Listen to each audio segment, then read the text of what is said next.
Everybody, this is your professor again. Hopefully you've taken a look at this video. Very short, powerful video from Pedigree, definitely filled with emotion.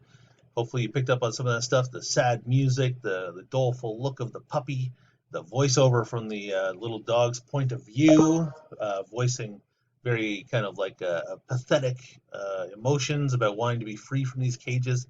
Anyways, definitely trying to create this emotional bond with the viewer. The question you should be asking yourself is, are they being manipulative or is this a fair use of emotion? After all, they are trying to appeal to dog owners. I'm not a big dog fan, so for me, this is just a kind of silly video. But if you're into dogs, perhaps that would appeal to you, seeing this poor dog and thinking about the suffering it must be going under, and then maybe you would donate some money to the cause. The thing to think about, though, in the video, it's supposed to be part of a charity thing, but do they ever tell you how much money is getting to helping dogs? Do they ever give you any details about that to tell you what your charity is actually doing? They don't really. So you might ask yourself, maybe the emotion is being used to cover up that kind of, or distract the viewer from that kind of argument. In that case, you might think of it as manipulative. Anyways, you could take it either way.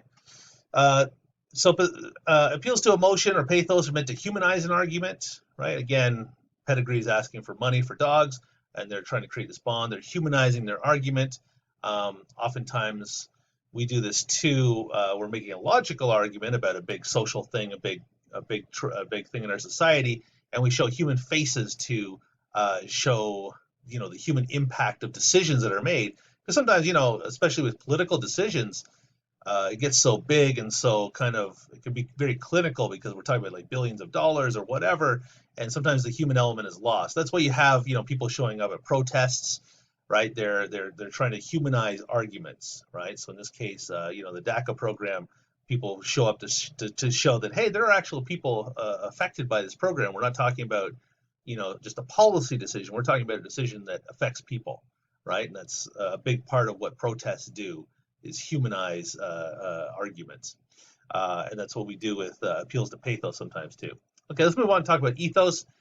These are appeals meant to establish trust, credibility, and authority. They're also appeals to ethics. Anything that falls under this umbrella, trustworthy, similarity, authority, reputation, sincerity, use of experts is a big part of ethos, right? So this is an ad I like to show. It's a Colgate ad. It says reduces plaque up to 98%. Well, that's a big claim to make. What's supporting that in this ad? There's no evidence that's given. There's no studies. Instead, we have this picture of a clean-cut looking guy, glasses and a lab coat with a tie and a collared shirt, right? He looks like a doctor, but is he? He's probably an actor. But automatically, the glasses and the look of this guy, he's an expert. He's a doctor, and this 98% reduction in plaque has the authority of the medical establishment because of this association between the claim and the picture of this, supposed authority, right? This is a big thing that advertising uses are these appeals to ethos, right?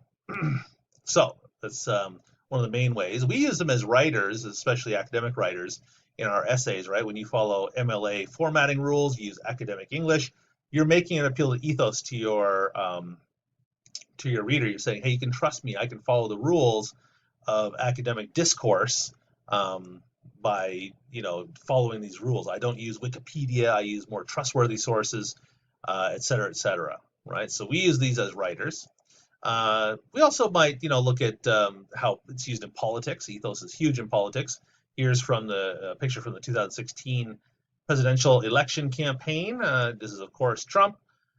And he made some appearances at some churches. In this case, it's a black church, and he made his appearance there to establish his credibility. He's saying a number of things with this single picture, right? He's saying, "Hey, I'm part of a Christian community. You can trust me. I'm a Christian. I'm amongst black people, so you can trust me. I'm sensitive to black people's needs and their cultural practices, right? So." These kind of pictures in politics are super important, right? These ethos establishing moments for politicians. That's why politicians always have those events where they go and meet with people in like diners and talk with them as ordinary folk, right? Have a coffee with them and talk about what's on their minds. This is all about establishing ethos, about establishing that credibility. Like, hey, I'm the kind of person that will come to you and listen to your your problems, right? So very much about ethos. Okay, let's move on to logos very quickly. Logos, I'm sure we're all probably the most familiar with. This seems to give students the least trouble whenever I teach about the classical appeals, because again, we're drilled. It's drilled into us that good argument is logical argument, right? That's the kind of like pure form of argument. So using facts, research, definitions, charts, numbers, statistics, all that kind of hard fact, hard evidence kind of stuff. That's what we call logos. But we also group like logical reasoning, which we're going to get into with fallacies in a few weeks, right? We're going to get into the negative side of this, but there is some positive sides too. I can make a causal argument. If you do X, it'll cause Y. Therefore, you shouldn't do X. That's a logical argument. And that's a kind of appeal to logos. And shared wisdom, folk wisdom, things like this, we could group under logos. Okay, so I'm not going to spend too long with logos. Instead, there's one last video for you to watch. This is a scene that's not showing up. It's a scene from Mel Gibson's Braveheart. It's a good scene from that movie. Mel Gibson is a terrible person, but is a great scene from the movie that really shows him using these three appeals. When you watch this clip, I want you to think about, okay, how is he using emotions? How is he using his credibility as a great leader? And how is he using humor and emotions? Because he does use that as well. And he does use logos. Not as much logical argument, but he does make some arguments about why the Scottish should fight the English, right? So he does make some logical arguments. He doesn't bring in facts and figures. He doesn't say, oh, well, 1 out of 10 Scottish people think this or whatever. Instead, he makes some logical arguments. If you do this, this will happen. If you do this, this will happen. Which do you want? That kind of thing.